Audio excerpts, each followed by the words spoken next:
Hey guys, this is Adam Carswell, the founder of the Dream Chasers platform, and thank you for tuning into our content. We've got some phenomenal creators making a name for themselves on this platform, and we just want to say thank you for going on this journey with us. It's been a lot of fun over the past few years, and hey, we're just getting started. We would also like to take this moment to shine light on our sponsor, Raise Masters, the #1 mastermind for elite capital raisers. To learn more about Raise Masters, you can go to raisemasters.com. That's raisemasters.com. And again, thank you for investing your most valuable resource with us, your time. Now kick back and enjoy the show. Hello, and welcome to the TGIF with Courtney podcast. I'm your host, Courtney Stone, and today we are joined by a great guest, Jennifer Fallon. How are you today? Good. How are you? I'm great. I'm happy that you were able to come on here today, especially since it's Good Friday, so commendable to that. I know some people are taking the day off, but I love it. But we'll just jump right in here. So tell me about yourself. Tell us about yourself. What's your story? What's your journey to where you've gotten today? Oh my goodness. So, my path is, just so paved by God. It's crazy because I should not be here where I am today at all. I was a single mom for a long time, just struggled with money, struggled with life in general, met my awesome husband who, helped raise my kids. Was a huge support, just was a great teacher about, finances and wealth. And he's a CPA. So he was really, of course, good at money management. And we just kind of started to dabble in real estate and then, just grew and just, divine appointments, amazing people that God has put in our life and just amazing opportunities. And so, it's been an incredible whirlwind ride, and I know that this is exactly where I'm supposed to be because I can't tell you how many times I've quit or said I was going to quit. Like, this is just ridiculous. Why are we doing this? I'm going to go get a job. And then an investor will call and, I have $1 million. Can you place it? Or somebody will call and be like, I have this great deal. Can you take it down? And I'm like, all right, I get it. This is where I'm supposed to be. And so I just am thankful for, where I am and what we're doing. Great. No, that's awesome. Was there a light bulb moment that kind of went off in your head that made you kind of jump in and start your journey into real estate? Really, it really wasn't a light bulb moment. It was very much one of those bulbs that when you first turn it on, it's kind of dim. And then the longer it stays on, it gets brighter. That was kind of like my light bulb, right? Where it started super dim. We worked really hard. But then again, the right people. So I just, was surrounded by the right people that, I couldn't help but elevate. So let that be a lesson to anybody in any aspect of your life. Like, surround yourself with the people that you want to be or you aspire to be, because you'll end up there. Yeah, I think that's a great sentiment for people, because I think the environment that you surround yourself with really does affect you, whether you realize it or not, especially the people you surround with. You definitely pick up on their healthy habits or their unhealthy habits. So you do want to, I think, create that good network of people that really attributes to your own values in a great way, and then also carries through and helps you grow.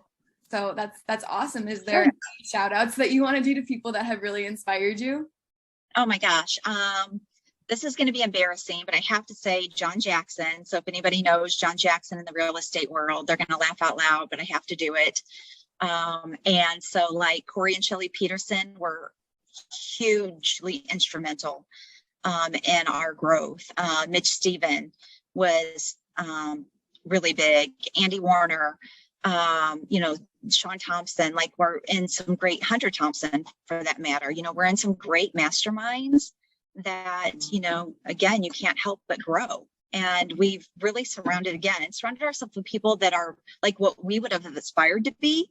Like, man, we wish we made that money. We wish we lived in that house. We wished we could be like them. And then we hung out with them. And so, it's just been a matter of, a handful of years. And here we are, very close to their level. Some of the people that we looked up to, we've bypassed, So, this is definitely a lesson that, I've tried to teach my children. I'll teach my grandchildren, like, hang out with the people that you don't even think you're qualified to hang out with. Hang out with them anyway, because you will get there. Definitely. It's always like the students are passes the master, hopefully. So if you get that's perfect. Then yeah. Thank you. So it sounds like that was a huge motivator, was finding those right people and really taking in their lessons and what you can learn from them. Are there any other motivators that's really driven you to continue this grind and not just give up and say, oh, this deal isn't working out or something like that? Are there other things in your life that you use to kind of fuel your journey? Of course, my family. So from the very beginning of this, it has been my goal to retire my husband, especially because he's really our integrator in this. Like, I'm a visionary. He is very much the integrator. He does our underwriting. He just, without him, I go much slower. So if I could get him retired and in our business full time, we will really skyrocket. But two, I want him to have the freedom and the time, to do what he wants to do. Of course, my children, my oldest son, we have in this business. And so it's very important to me that I said he was going to be a millionaire by the time he's 25. He'll be 25 in August. So, like, he's super close, but not quite there. So, I'm super driven to make sure that my children, of course, we all want better for our children, right? I never want my children to struggle financially, but nor do I want to just spoon feed them, right? Like, I want them to learn, to know the importance of having their own business and to appreciate, having their own business and having to work for their own money.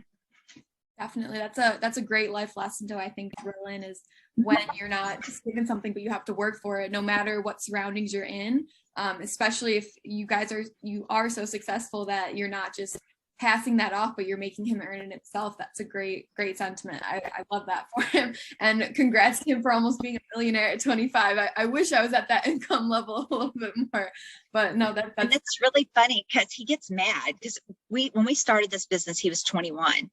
And, we didn't know what we didn't know. And so he's like, imagine what I would be if you had started me when I was 15, 16, 17. And I'm like, we didn't even know. Like, how are we going to start you on that journey?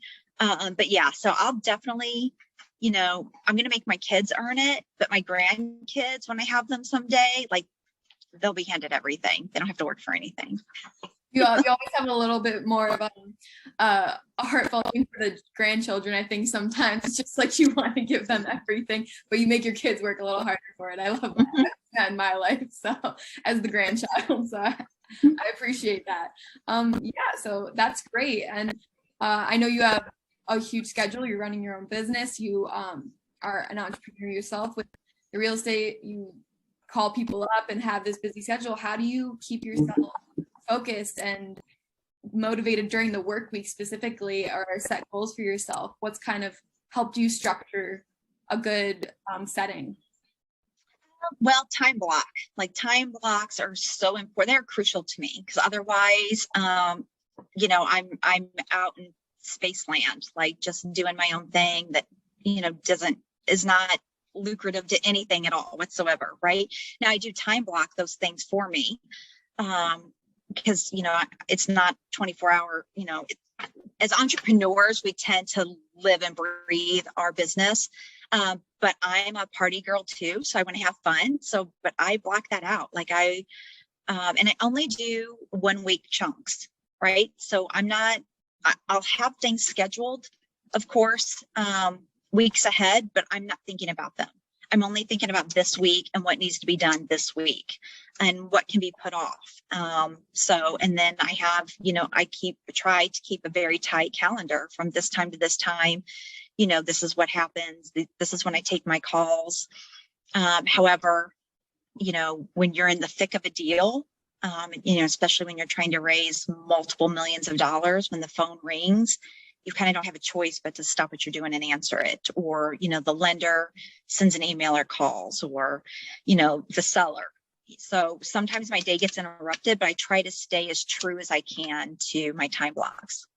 That's great. And it sounds like you do balance like work and life very well. Are there any tips and tricks other than the time blocking that really help you to stay focused, one in work life, but then also balance that with your home life and personal life?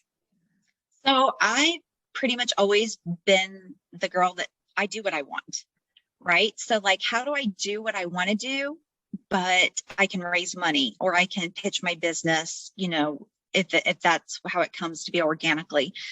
So I just put myself in those places. Like I sponsor a lot of events that I love to sponsor. I'm in San Antonio, but I do a lot of events in Houston because there's just more money in Houston than there is in San Antonio.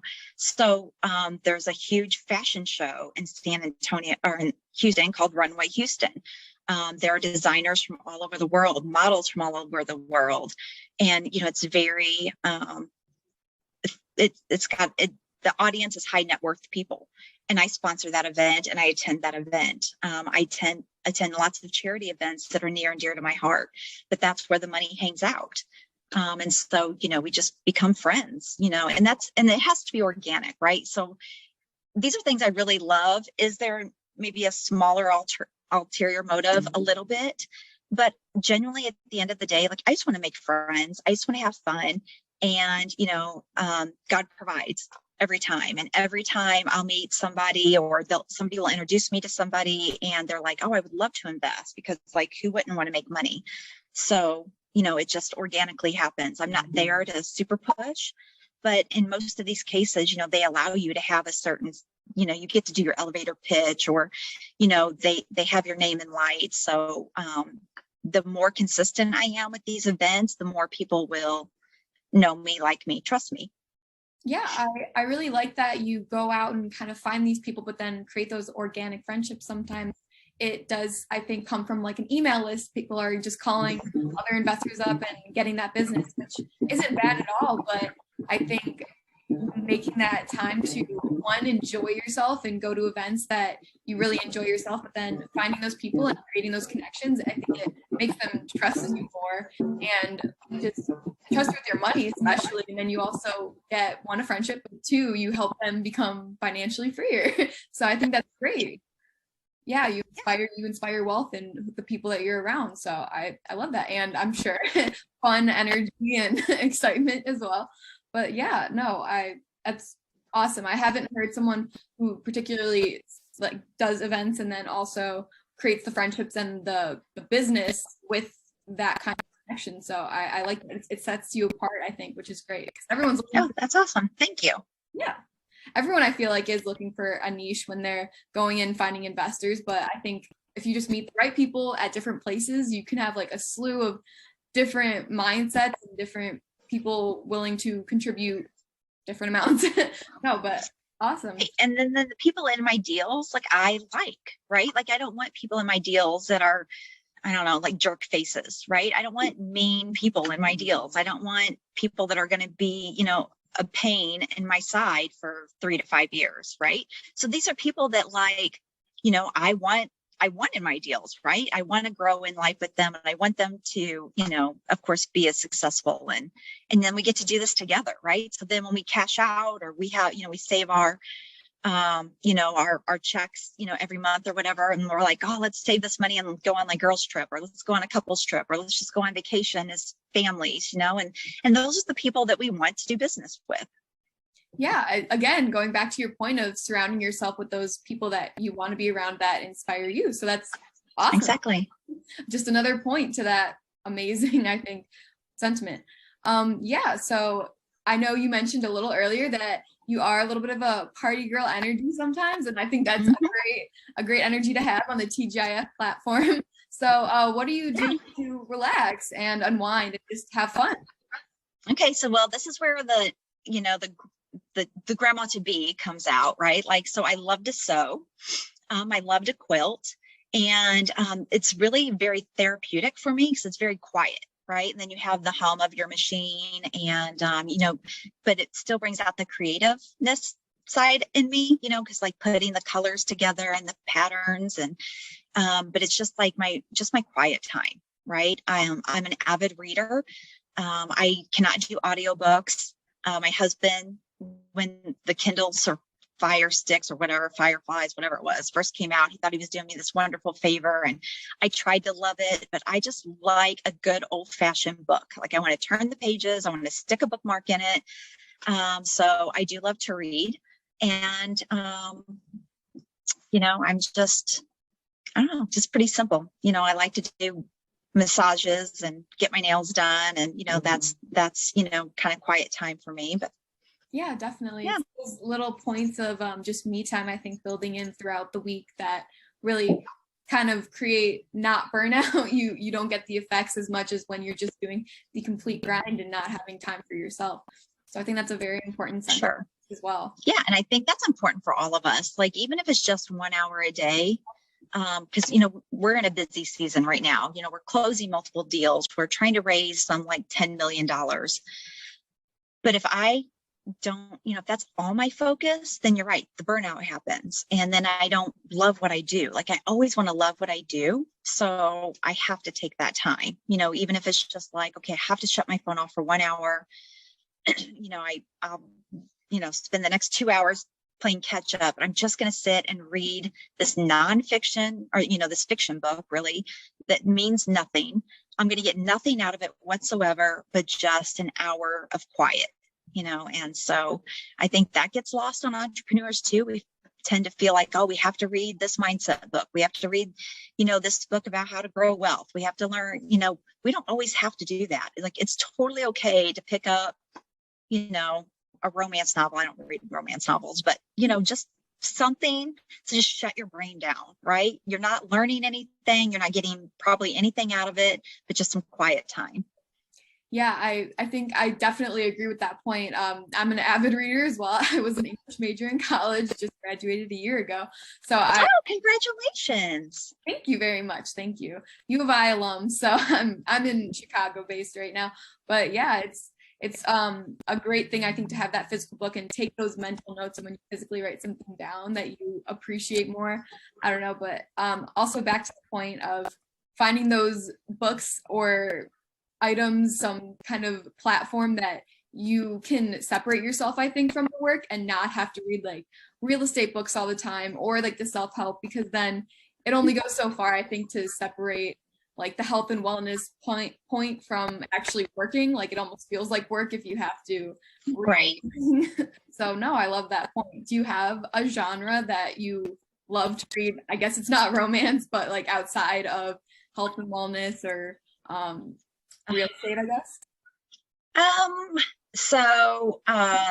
Like, I was really hooked on the Game of Thrones series, and so they kind of have some like ancillary books. I'll pick those up, and really, I mean, not really. I don't really have a set author that I'm,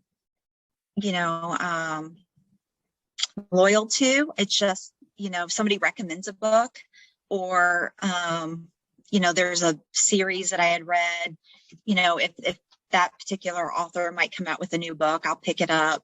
And I can't even think of any authors off the top of my head that would apply to, but I don't do it super often, but when I do, gosh, man, I wish I could think of some of my authors that I do have the series to, but it doesn't matter. But, usually if I can pick up a series, especially one that's already over, and I can buy, the 3, 4, 5 books all at one time, then that'll get me through probably a good year or so. Oh yeah. I also have trouble sometimes remembering authors' names that are for recent books. I know all the classics, but no, they kind of blend together. You just think of the title. So I love that. And I hate the cliffhangers, so I always have to buy complete series as well. I can't. Yes. Yeah. So we do that. We don't watch a lot of TV. But when we do watch a series, like, we didn't watch Game of Thrones until like the very last finale came out. So, because I can't stand the cliffhangers either, right? I'd rather just binge it and then catch up with everybody later. But oh, I agree. I watched, I think, the entirety of Game of Thrones in I think a week. So that was a lot of content. Just like one summer I dedicated to watching it. A lot of emotional turmoil I went through. Right. That's intense. That's a lot to do in a week. It took us several months. It probably took us, well, gosh, we started in one house and ended up in another. So it probably took us a year. But like I said, we don't watch a lot of TV. We are very, conscientious of what we do with our time. And TV is just pretty much not allowed, but for the weekends only. But on Saturday nights, yeah, we'd get 3 or 4 in, and then it'd take you like the whole week to like process those 3 or 4 episodes. It was crazy. Love Game of Thrones. Yeah, no, definitely. And I like the idea of kind of unplugging. I feel like a lot of people do watch so many shows, so much content nowadays, that I think it's important to stay unplugged for some portions of your week or most of your week, and then kind of dive in maybe when you have that off time. Versus also, shout out to your dog. Oh my gosh, she's a hound. I knew she couldn't behave. I've been on the phone too long because I had a couple phone calls before this, and she howls. But there's a cat outside. I watched it go across, and I was like, oh, this isn't going to be good. No, not at all. I love it. I love dogs. I want one hopefully in the next year or two. But really? Because I will fly her to you. I will drive her to you. All yours. I appreciate that. If I could have a dog in my apartment, I totally would, but unfortunately they're not allowed. Got to get another apartment at least for that. No, but thank you so much for coming on today. And yes, props to your dog for staying by for the majority of it. No, it's all great. It adds light energy. I love it. But yeah, yes. One final question to close it out. Just a fun question to throw in there. So it is the weekend, it's Friday. Hopefully, I know it's weekend too, so everyone's kind of a little crazy on that end. But is there one favorite song or podcast that you have right now that you would listen to, or maybe a favorite book, since you said you're not huge on the audio as much? Maybe just listen to for fun. For fun? Oh, that was so hard. I was so prepared for a business one, but yeah, we're talking fun, aren't we? So not really podcast for fun. That's, that's not true. Okay. So I don't think she has a podcast, but she has a YouTube, channel, and, it's Priscilla Shirer. I think it's Shirer. She is hilarious. And, she's an evangelist. So if you're not religious, you might not like her, but for just real life women, and what we go through with kids and husbands in life, like, she is great. She's hilarious. I love her. I'm not reading a book for fun right now. But my favorite song right now is Caution by the Killers. Okay. It's been out for a little bit. I've probably been listening to it for well over a year, but dude, when that song comes on, like, I drop everything. Like, nobody can talk, the dog better not be barking, like, I'm like cranking that thing. And I have a Jeep convertible, and so when I'm turning into my subdivision, like, no respect for my neighbors whatsoever. Like, everybody on my block is going to hear that song. So it's just an awesome song. I love that. And I shout out to the Killers. I also love them too. So great song choice. And I also do blast, I think, the music a little too loud for my neighbors, but it's okay. It's your fun time. They have theirs. So yeah. Yeah. But thank you so much, Jennifer, for coming on the podcast today. Any final comments for the audience or thoughts? No, I think I gave like all the wealth of knowledge that I have, like, be mindful of who you're hanging out with, and not just your regular peers, but, take a couple steps up, hang out with those people, do what you love. Like, even if you're working, throw some fun in there. Like, you need to raise money, but do it fun, and do it with your friends and make friends, and, don't be afraid to put yourself out there. And, I hope everybody has a blessed and relaxing Easter weekend. Yeah. Again, thank you so much for coming on to the podcast. Thank you for having me. All right, Courtney, thank you so much. Thank you. That's TGIF with Courtney. Thanks, guys.